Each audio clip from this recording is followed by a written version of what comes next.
Disassembly tips. Ensure that you take the following precautions when disassembling a unit. Label each cable as you remove it, noting its position and routing.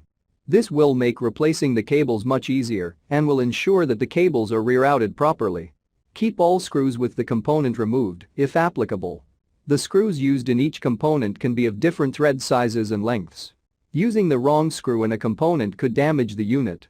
If the unit contains light-sensitive components such as motherboard, memory module, CPU, hard disk drive, graphic card, store the component in its original ESD packaging to avoid damage.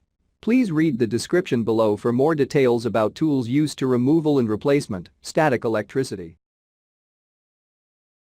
Before you begin, remove the base enclosure.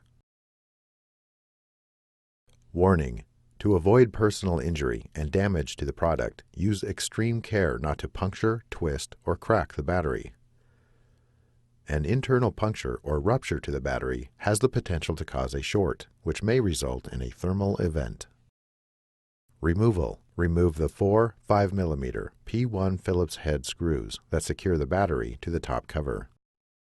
While supporting the battery with both hands, carefully lift the rear edge to disconnect it from the system board and slide the tabs on the front edge of the battery out of the cutouts in the top cover and remove.